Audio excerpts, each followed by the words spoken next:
So I just spent 19 hours in a beauty parlor, and this is what they come up with. Go figure.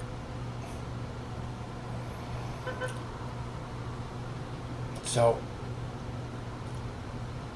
I just finished watching President Obama's hour and a half or hour and 40-minute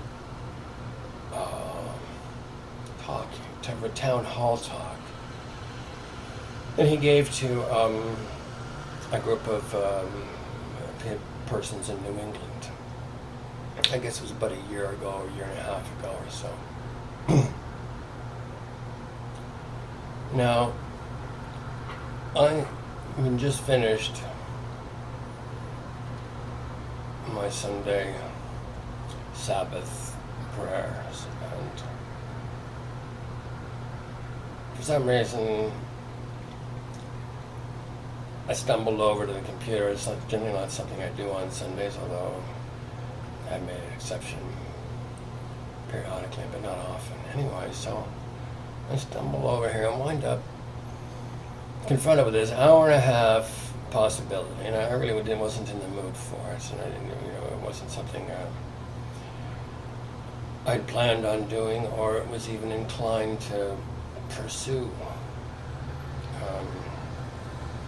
Anyway, I thought, what the heck, and spend a few minutes with it, and if I'm bored, I'll just turn off.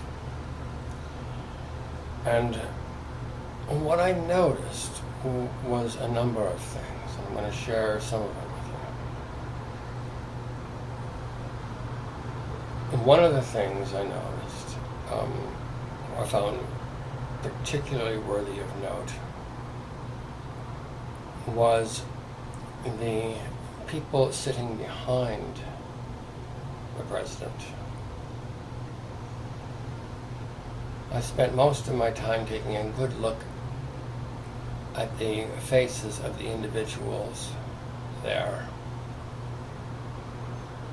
and noticing the degree and depth of illness, mental illness and sickness resident there, and was dumbfounded. And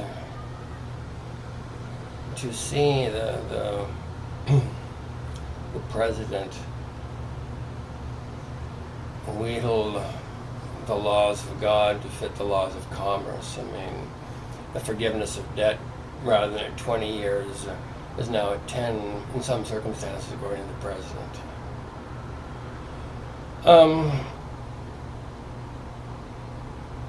God suggests, and Canadian banking institutions still follow the 7-year premise.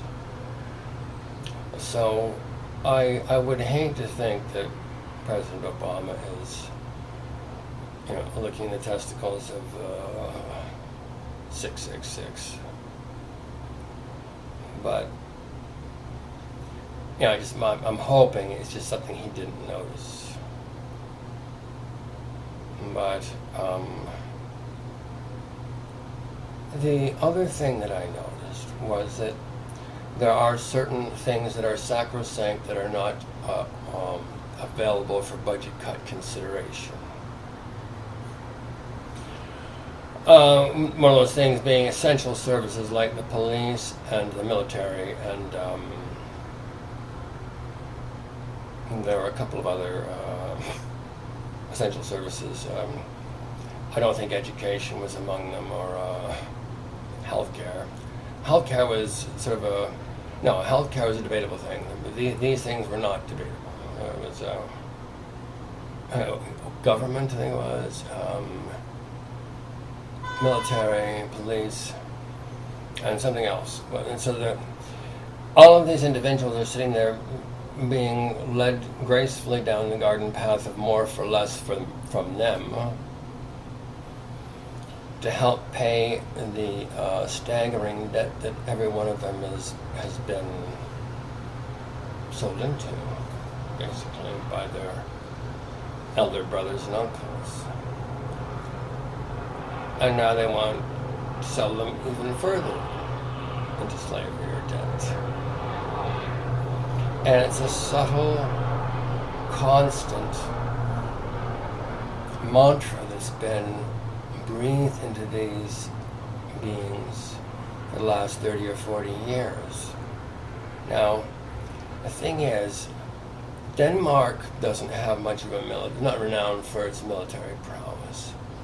And I can't remember the country, and I should find out, but some little country, I think it might be Denmark or Greenland or someplace, Lithuania, I can't remember, but some little country said, you know what? Those guys, those truth tellers are having a problem with whatever government they have. They're welcome to come here, and we will defend them with whatever we have. Now, that is honorable corporate behavior. Only one country in the whole goddamn globe did this. And I hope to Christ those two pilots, Mr. Gaddafi's pilots, are currently resident there, and if not, I would be pleased to sponsor a SWAT team and go get them out of wherever the fuck they are currently and take them there.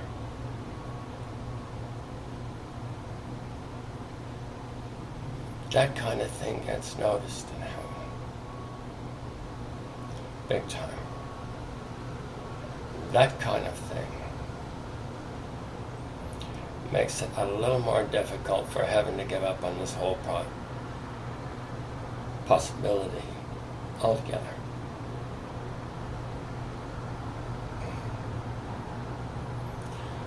So, I think we need to have a little more of this, a lot less military and police. I think people need to have laws that serve them, not the other way around.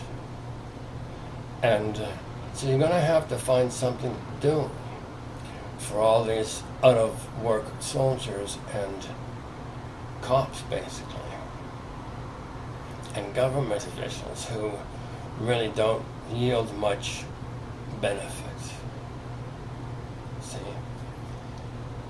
the thing with a king is the kings don't buy bullshit easily, especially their own.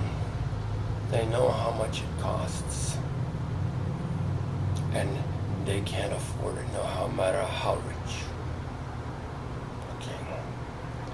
Bullshit is way too expensive. King School 101, trust me. So, the problem is, each and every person that was sitting behind Mr. Obama was terrified. They have diseases running rampant in their spirits and bodies that they can't even imagine, and negative forces within themselves that are only restrained by their own fear, their own capacity for fear. The generosity of the heart has been squeezed out of them.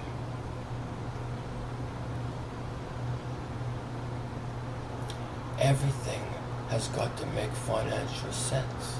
Everything has got to add up to 3 decimal points. 666. Do you not comprehend what is going on here?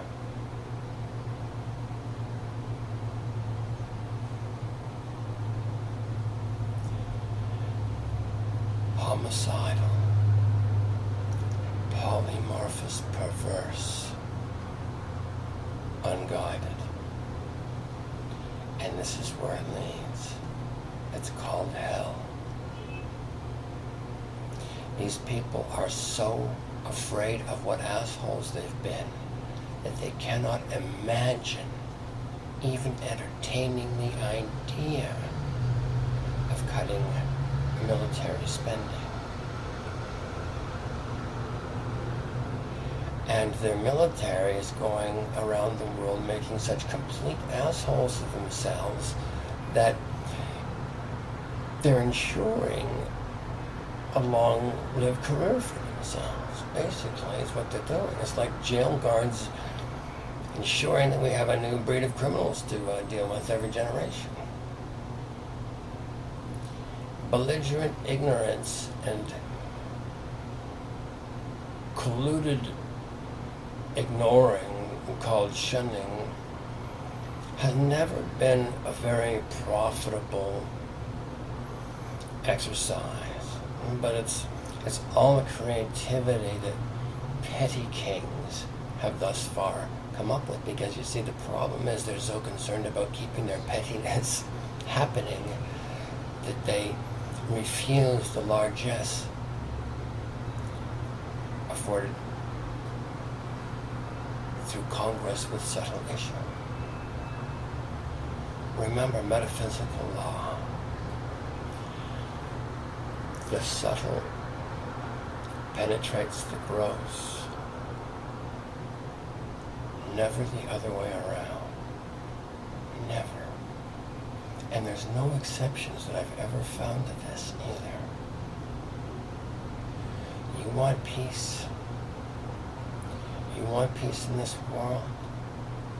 Start with yourself.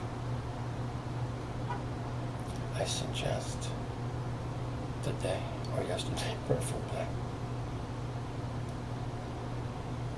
get down on your knees and ask God, ask Allah,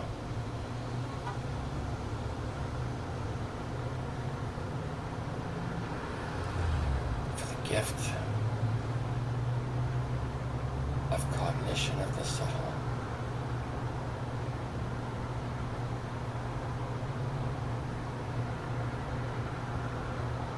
It's available inside you.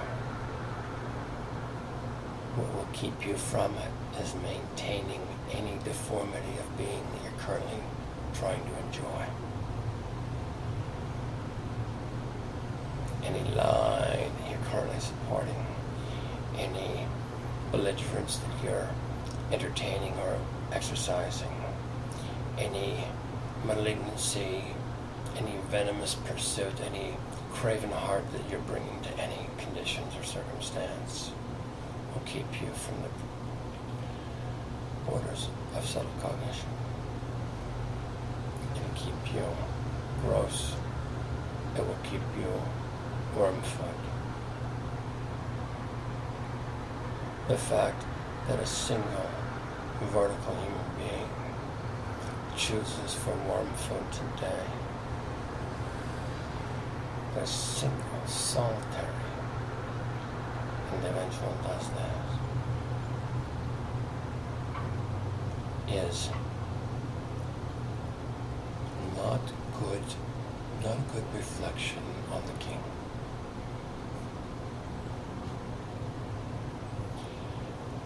It is embarrassing anywhere it shows up for the king personally, and for the individual wearing it as well. So, this king thanks you for your attention today. And this king would ask that you worship the true. Don't have to like me, pay attention to a goddamn thing I say.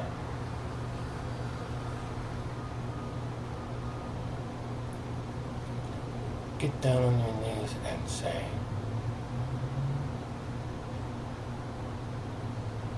come to me, truth.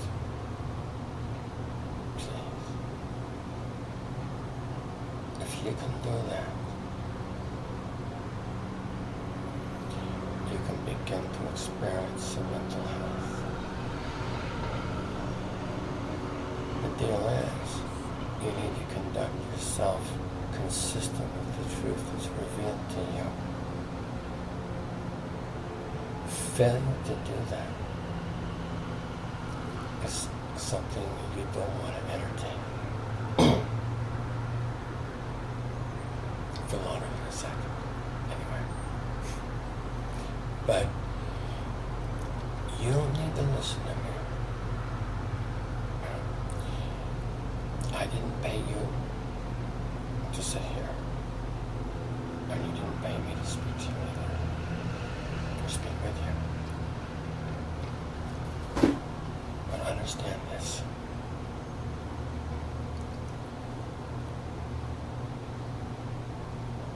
I cannot lie to you. Especially to serve my own interests, from anything that could be perceived as my own interests.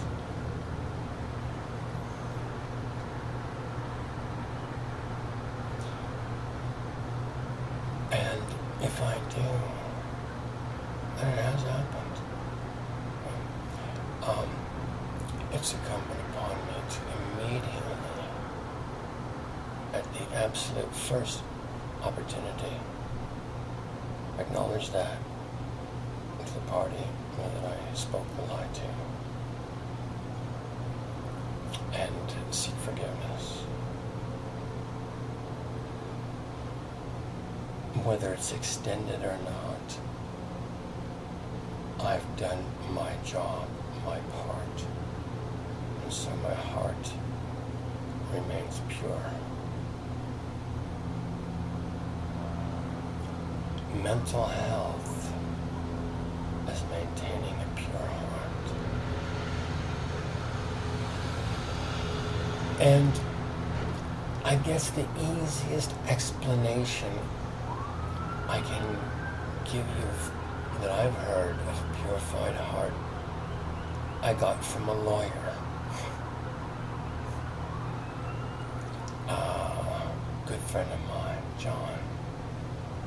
If you read some of my writings, you will have heard about him. Anyway, my friend John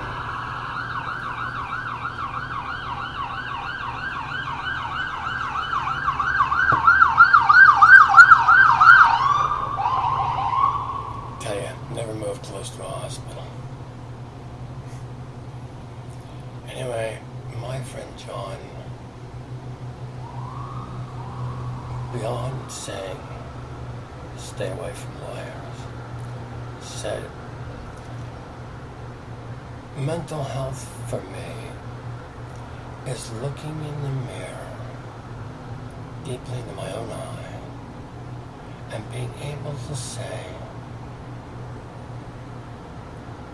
you're okay by me.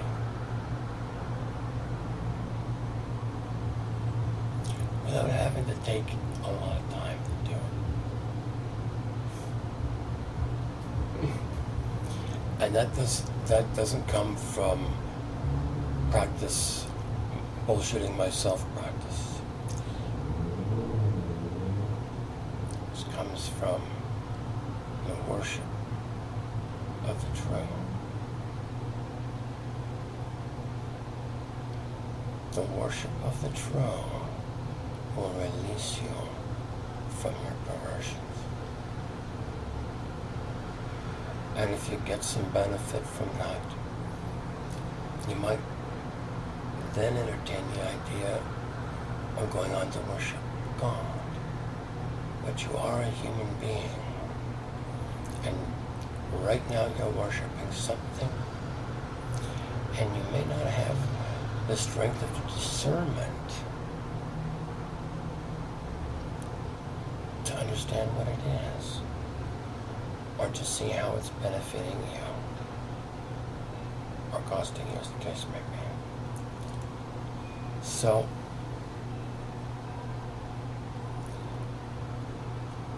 I generally don't spend Sunday afternoons working.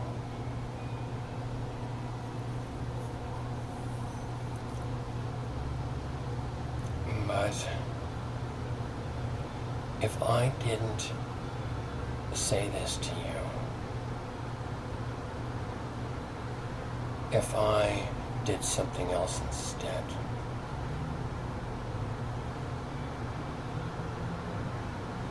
I would not be serving you.